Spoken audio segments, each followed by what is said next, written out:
Hello, and welcome to this Lunch and Lead session. My name is Nancy Dressel. I'm the president of Wisconsin Reads, the Literacy Task Force of Wisconsin. And I'm thrilled to be hosting this Literacy Lunch and Lead session with Seema Tejura. No, I didn't say it correctly. Seema Tejura. I was second guessing myself. Please check that your microphones are muted and share a brief introduction of yourself in the chat.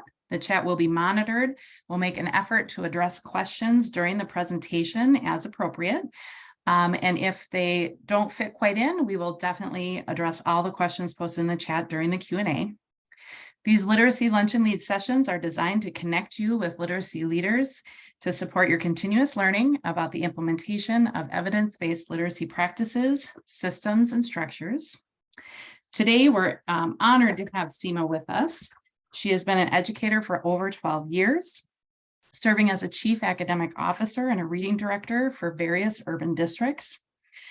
Her experience includes time as a reading specialist and a literacy coach. She has many years of teaching students, coaching teachers, and managing literacy programs, and has, through that work, has shown the benefits of using evidence-based instructional practices. She founded Literacy Architects in 2018 to bring this knowledge to teachers and schools across the country. Literacy Architects has partnered with many organizations, including the Office of the State Superintendent of Education, the National Charter School Institute, and the DC Public Education Fund to improve literacy and instruction for students across the nation. We're really excited to have Seema with us today presenting about planning and monitoring needs-based small groups. Thank you for joining us today, Seema. We're so excited to have you with us. Yeah, thanks for having me, and thanks everyone for being here and for watching the recording if you're watching in the future. For those of you who are here with us, if you wouldn't mind dropping in the chat one question that you have about needs-based small groups or something that you're hoping to get out of today, so that way I can use your comments and questions to help frame our time together. I do have some slides prepared, and then we have some time for Q&A at the end. But as questions come up, feel free to take yourselves off mute or drop them in the chat. And as you are writing your comments and questions into the chat, I will go ahead and get started. So we're talking about needs-based small groups. And the first question that I always start with is having us reflect on how we are grouping students at our schools. And there is a continuum, and regardless of where your school is on the continuum, that's okay, because we're here to learn together. But the continuum kind of starts with letter levels. We work with a lot of schools that are moving from balanced literacy to science of reading. So we spend a lot of time talking about how letter levels isn't giving us the information that we need. It's not research-based, but it is, for better or worse, it's a neat and tidy framework that teachers and administrators as well have kind of latched onto. So a lot of times we find that that's the starting point. From there, we do encourage schools, as I'm sure you all know, to move towards a more skills-based measure, DIBELS, for example. And from there, we often see schools grouping students by the colors. So, red, yellow, green, orange, whatever it is on that continuum. At the very basic level, this would be by composite scores, which still isn't targeted enough for what we need for our students. So a lot of times those colored composite scores are just simply replacing the letter levels. Again, it's a neat and tidy framework. It's something to latch onto, but we want to get deeper than that. So then we could move to the skills level. So again, here we could be grouping based on colors, or we could go a little bit further and look at the numbers, either the raw scores or the percentiles that we're getting from these tests, and that will give us a little bit more targeted grouping. So here you can imagine grouping students who are below benchmark on their nonsense word assessment, or who have a raw score of between 15 and 25 on their nonsense word assessment. So that's getting more along the lines of what we need in terms of needs-based grouping. And then at the end of the continuum, the right, if you will, would be like actually analyzing those errors. So if you're using an electronic assessment system or paper and pencil, it would be actually going down to the miscue level, to the probe level, and looking at what students have said or written in their assessments. And so here we might actually be able to form groups based on skills, specific skills, such as these students need assistance with digraphs, or these students haven't mastered beginning blends yet. These students are blending CBC words, but they are confusing the E and the I in short vowels. And so that's where we really need to focus. And that's where we want to get to with needs-based grouping, but it is a process. So I am curious if you are open to this, just let me know in the chat where your schools are, if you feel like you're at a 1, a 2, a 3, or a 4. And I'll give you a minute to do that. Great, so we have some schools grouping by skills, which is great. 3s moving towards 4s, sometimes 4s. Yeah, that's great. And like I said, this is a process. So if you are at the 1s and 2s, that's okay. And that's, that's part of the professional development that we would need to provide teachers, because this doesn't happen overnight. This is oftentimes a multi-year process. So when we're looking at that 4, where this box 4, we're looking at what are the specific areas of needs. And we can do this in different ways. We can look at those specific errors, but what we really need to do is make sure we have the right data to figure out what reading skill are we going to focus on. And so, you can see some here. You have phonemic awareness, letter sounds, letter names, all of the things that we know about. But even within those skills, we can drill down. So you see an example here with phonemic awareness.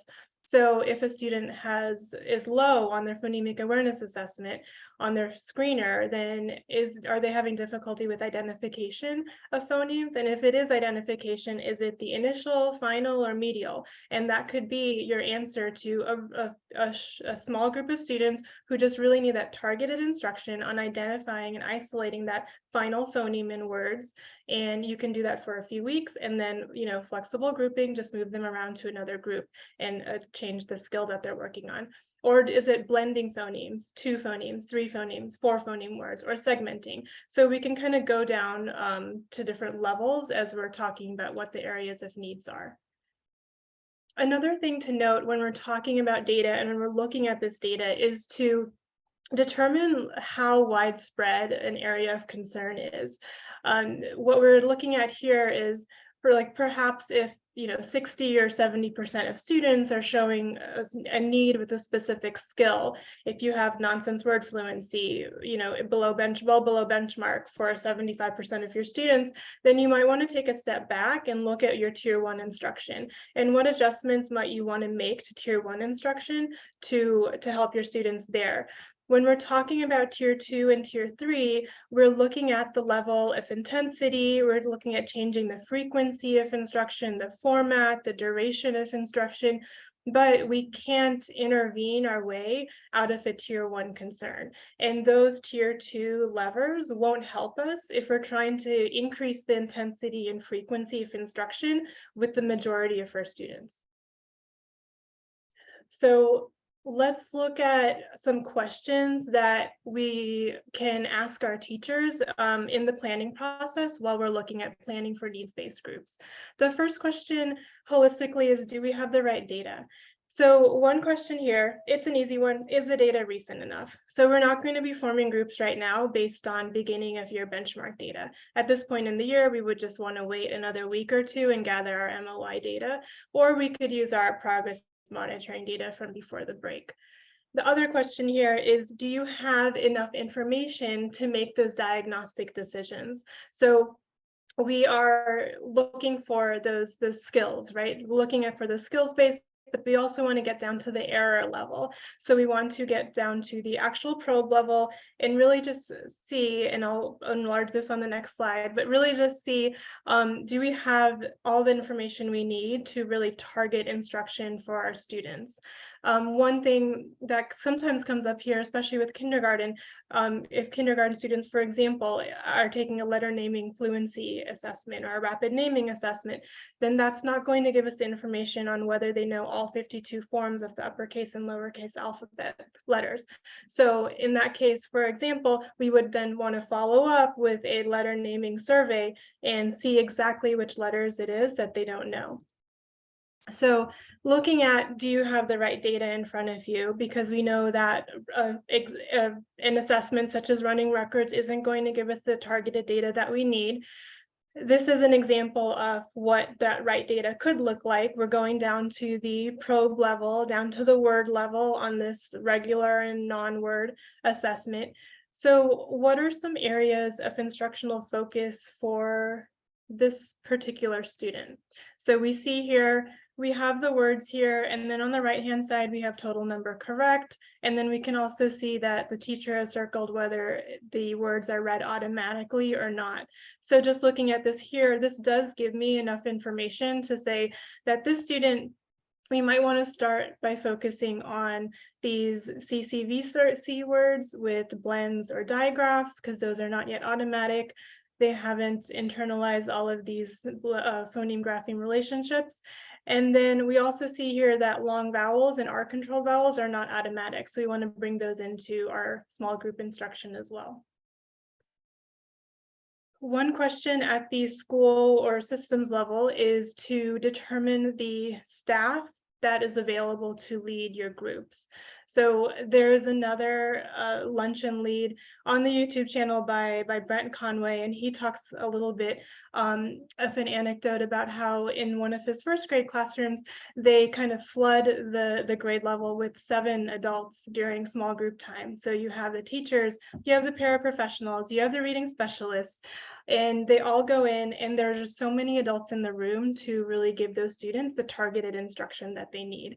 So this isn't always the easiest problem to solve, but it is something to think about as in terms of how can we think out of the box if one classroom teacher isn't going to be able to meet the needs of every single student at the frequency and the duration that we need, then what other staff members are available to lead our small groups?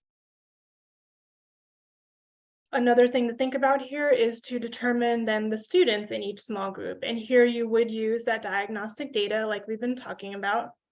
And then once you have the students set and your small groups formed, we want to look at the skills that you're actually teaching in those small groups. So this is just a sample planner here, but you could use a planner like this to actually look at the students' data and then go ahead and write notes for each student, determine the targeted skill that they might need next, and then based on those targeted skills, put the students in a group, and then actually go ahead and set a goal for that group. So where do you want the students to be in the next 4 weeks, 6 weeks, 8 weeks, and then think about how you're going to progress monitor to get there. Determining the size, frequency, and duration of each small group is another thing that goes into planning needs-based groups. And there is research out there that suggests that tier 2 instruction, we want this to be taking place with homogeneous groups, 3 to 4 students, and typically these groups are meeting between 3 and 5 times a week for 20 to 40 minutes. Now 40 minutes is a long time. It's hard to fit that in. So this goes back to the creative scheduling, the staffing, what concessions can we make there to really make this work for our students and give them what we need. Once you have your group set, your duration, your frequency, you have that group goal. One thing then to do is to map out a long-term plan for groups. And this would include calendaring things out, looking at what are the sub-goals to ensure that students are meeting the big goal, thinking about how you can further narrow the focus, thinking about whether you need to collect additional data, and looking at any additional resources that you have. So as you're creating a long-term plan, I would recommend, if you're doing this, to write this in pencil because this is flexible. We know that this type of plan will change based on based on student responses and what you're learning, what they're learning in small groups. And we want to have a plan, but we also want to acknowledge that it's a flexible plan. But we do want to have some type of road and some type of pathway for how to get to our long-term goal. So in this example here, what we're moving towards is CVC, learning CVC words, blending CVC words with all short vowels. And so where we start, it was with some phonemic awareness over here, and then we're looking at focusing on short A. And then we noticed the students had some difficulty between B and D and P, differentiating between those letters. So we incorporate that into a session. Then we move on to short O, short I, short E for the different weeks, ultimately getting towards hopefully a mastery of CVC. And along the way, because our instruction is targeted and in sequence and systematic, we can progress monitor along the way for what we need to know. Gathering instructional resources and planning lessons is the heart of small group instruction once you've made those groupings. And so for this, we want to make sure that, especially with tier 2 instruction, that it's systematic, that it's building skills gradually, introducing skills first in isolation, and then integrating them with other skills to encourage that student transfer. Just like tier 1, we need to make sure this is explicit. So explicit meaning lots of modeling, explanations, making the thinking process public, more modeling and more thinking aloud than tier 1 instruction. We really want to increase that teacher-student interaction. That's what these students need, in addition to that specific corrective feedback. And that's something that we are able to give students because they are in front of us in a smaller group with a smaller ratio. And another hallmark of needs-based small group is the opportunities for frequent practice. And so making sure that this is all part of the lesson plan is important for this area. And also, again, precise targeting of skill, as we've talked about there. So Seema, there's a question in the chat, wondering if small groups are considered differentiated core or tier 2. So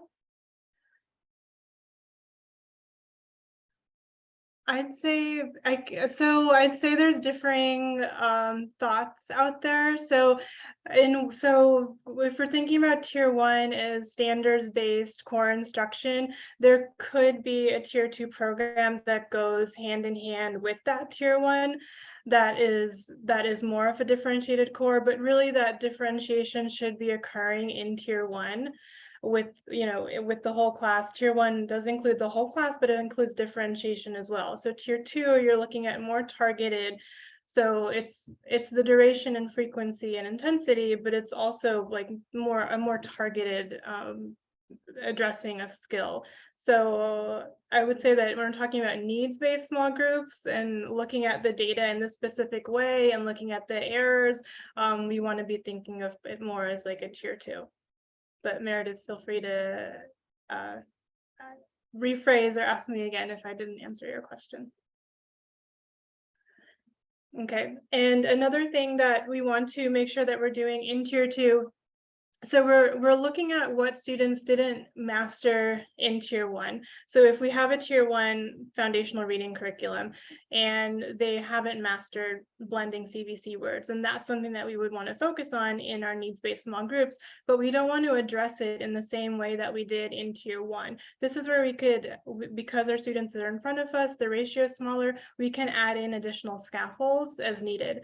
So just examples that you might see in your small groups would be possibly like hand motions like I for itch, or pointing up when you get to the short vowel using Elkonin boxes, personal Elkonin boxes in small groups, and then also experimenting with different blending techniques. So perhaps sound by sound blending isn't working in the whole group. So perhaps you want to try continuous blending and bringing that into the small group. So instead of sounding it out like it, fit, you would actually continuously blend it, fit, fit. Or you would try successive blending as another strategy that might not be appropriate for tier 1, but this is something you could introduce in your needs-based small groups, and then those students would have that successive blending as a strategy to then use when they're reading in whole class as well. And then finally, here is determining how progress will be monitored and thinking about when you're actually going to schedule that in to see if everyone's staying on track and meeting those benchmarks that you did. So that's planning small groups in a nutshell. We could take hours and hours to do that, but one thing I just want to mention before I go into monitoring small groups is that we're asking teachers to do that whole process for each small group that they have. So we're asking them to then rearrange their small groups based on the most recent data they have, plan 3 to 5 small group lessons a day. And in some cases, we aren't providing them with an intervention program. So we're then asking them to gather the materials for those small groups on their own sometimes, looking online or kind of foraging through what they have in their classroom or in the closets at school. So as you're thinking about needs-based small groups in your buildings, and in your districts, just kind of think about, like, are you giving teachers enough time, enough planning time to do all of this?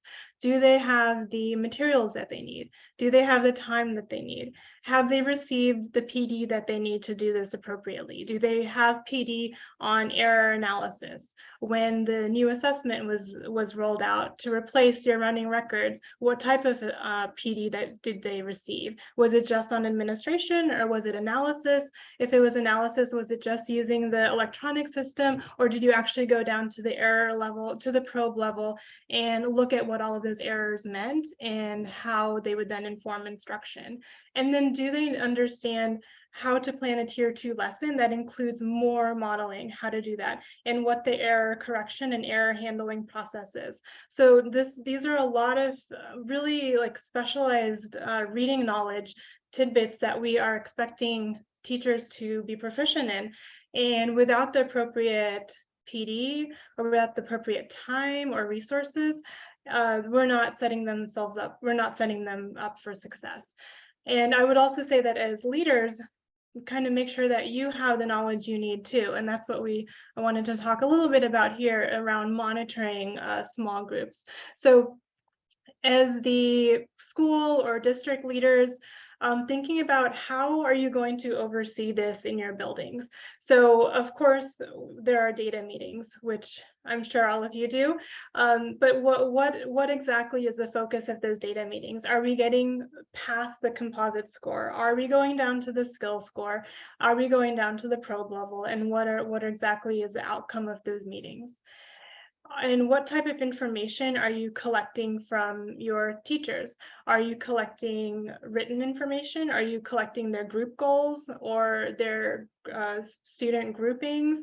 Are you asking them how flexible they are when groupings are going to change? Thinking about what those questions are and what those artifacts are that you are collecting from your teachers.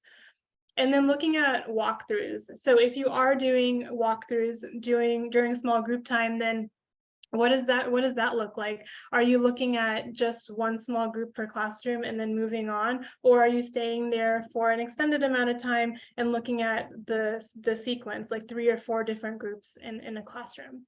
And then finally, conversations with teachers. So thinking about what types of questions you want to ask, what types of questions you want to ask them, and then if you yourself have the knowledge that you need to then really dig deep into the science of reading and this data with them.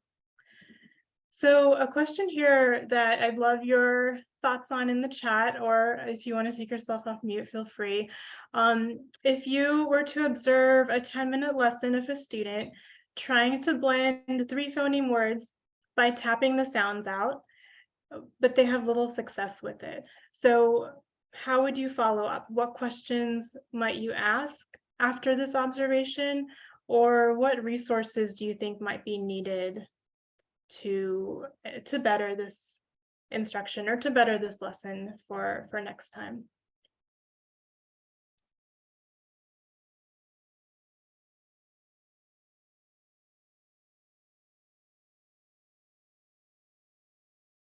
And let's see if we get any responses. Thank you. So does the student know the sounds in isolation? Yep.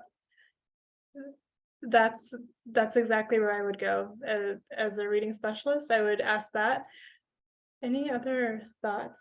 Is the student successful at segmenting? Are they blending two phonemes? Yes. What data do you have that maybe suggested that encouraged you to start with 3 phoneme words in this lesson? Yep. Can the student blend 2 phonemes well? Yeah.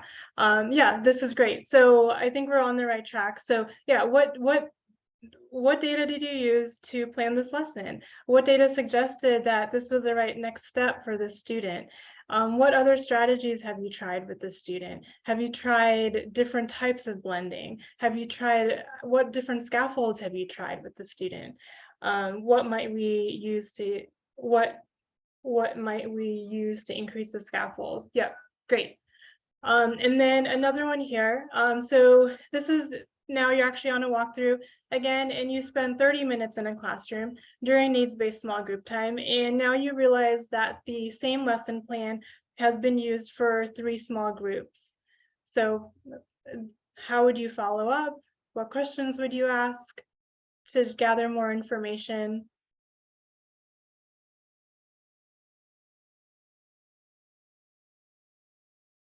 Ah, yes, great. So perhaps, so a question here would be, perhaps this type of lesson would be better suited for a whole class. If you're giving the same lesson to 3 small groups, perhaps this is more of a tier 1 concern that you could have addressed in whole class. Great. Yeah, these are all coming in from the chat, and these are great responses. Another one here, what data are you using for planning your needs-based small groups? What is your planning process, and what are your goals for your students? Yeah, that's great. Okay, and one more, thanks everyone. Is the data set indicating that each of these groups really needs this in the exact same way? Yeah, that's where I would go as well, in addition to the other responses here, is especially if we're looking at a class where, you know, we know the data, we know that there's differing levels in the classroom, and we know that when we're drilling down to the error, to the probe level, and to the exact miscues that the students are making, that not all the student needs are the same. So is the data set really indicating that each of these groups needed that lesson, or was there some differentiation that could have been done there? Great. How did you arrive at your teaching point is another one that I had written down. What are you doing in your needs-based small groups to address these skills that is different than your whole group instruction? What data will you collect to monitor your needs-based small groups? So these are all different questions that we can go, the questions that we can look at. So that is what I wanted to end with there, but I would like to open it up for questions now, if anyone has any. I have a question, Seema. Yeah. So one of the discussions that we are typically having in our district is with kindergarten students, and when would you recommend starting an intervention with them? You know, I guess there's two schools of thought that we hear in our meetings and whatnot. The first being, oh man, these are kindergarten kids. They've never had the instruction. So even if they're struggling when they come in, why would we put them in intervention support or group or whatever, you know, right away? And the other one is, well, geez, those are kindergarten kids. The benchmark assessment is saying they're struggling with something. We should get them in right away. Do you have any insight on that? Yeah, I would lean towards intervening with them right away. I mean, the early intervention is best. So especially, I agree. I just wanted to hear it from somebody else. So yeah, that's what I would do. And the key thing there really is, again, just make sure that you have the right targeted data. And that is where, with the letter naming surveys, like that's where something like that would come into play. Yeah, right? Yeah, I think we've got all the right data. It's just, okay. You know, there's those people that say, well, they just haven't had the instruction yet, so they don't need intervention. They just need good instruction. It's like, well, okay. So thank you. Yeah, they need both. So yeah, it's, yeah. So to making sure tier 1 is shored up, and then also tier 2, I wouldn't hesitate to start.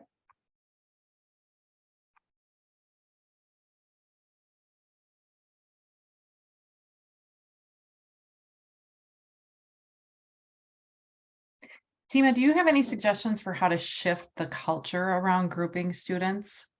Because I think those two different approaches that Brady just described come from a caring perspective that teachers have, but it ends up having unintended harmful impacts. And so how can you shift the culture around grouping students, whether it's tier 1 differentiation or intervention, and making it a positive part of your school culture? Yeah, I think there's one thought there is around the structure of data meetings, perhaps. So looking at how those data meetings are structured, because if we're wanting to get to a place at the end of the year where all of our kindergarten or first grade students are, in the benchmark or above benchmark category on our universal screeners, well, we do need to be addressing their needs in a targeted way, from October or November and September, ideally in the school year, in order for them to keep making that progress. So that's one way to approach it, is to just keep your eye on that data and looking at that progress and celebrating that progress as well as it happens throughout the school year.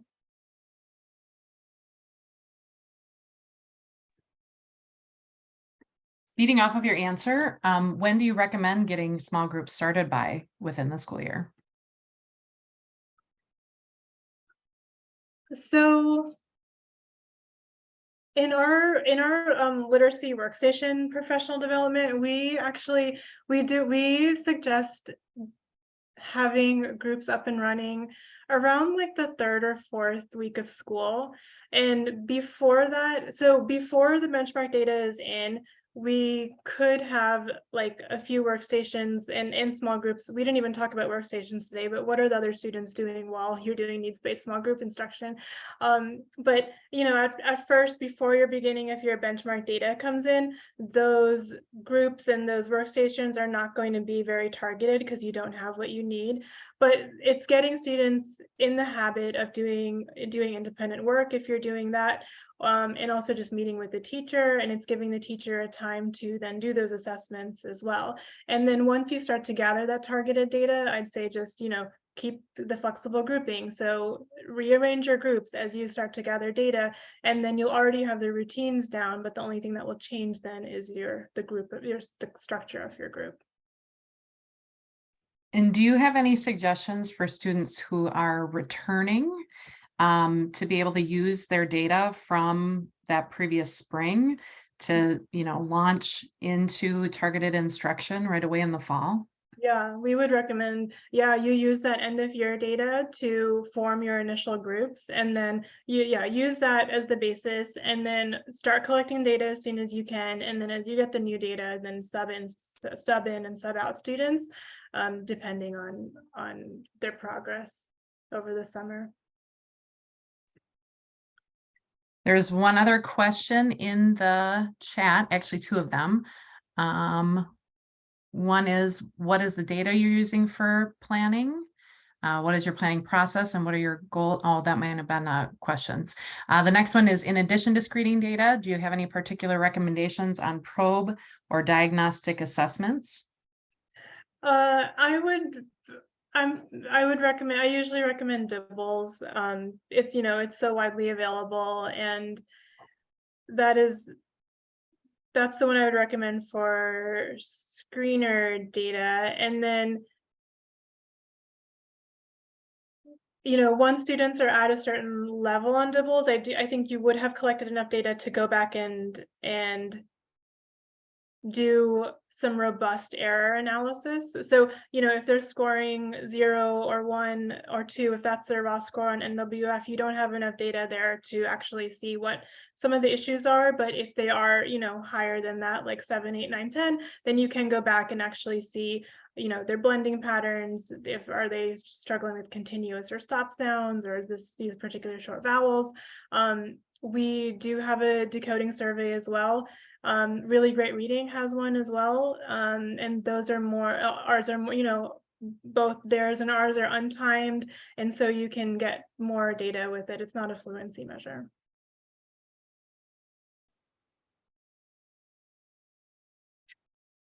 Please feel free to unmute yourself if there are any other questions, or put them in the chat. This has been a really great question and answer portion.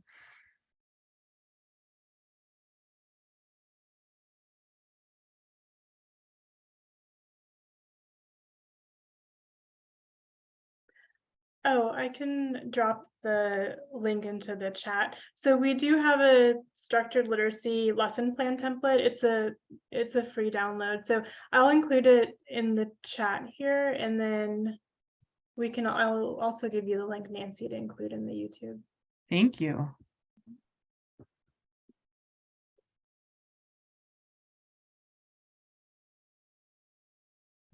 While you're doing that, I just wanted to say thank you to all our attendees and viewers. We're so grateful for all of your literacy leadership, and thank you to Seema. We're very grateful for your literacy leadership and for sharing your expertise with us today. This video of the Luncheon Lead will be emailed to all registrants. I will include Seema's handout and the lesson plan template in that also. It'll be available on our YouTube channel, or on the YouTube channel, Science of Reading, What I Should Have Learned in College, and posted on their Facebook group, and it'll also be on the Wisconsin Reads website. If you have any suggestions for future literacy leaders that you would like to have speak in this Luncheon Lead sessions, please email it to info@wisconsinreads.org, wi-reads.org. Also, please mark your calendar for our next Literacy Luncheon Lead session. It's February 3rd, where our speaker, Dina Mortensen, the Reading and Language Arts Supervisor from Waterbury Public Schools, will be speaking to us about implementing the science of reading, action steps for leaders. All right.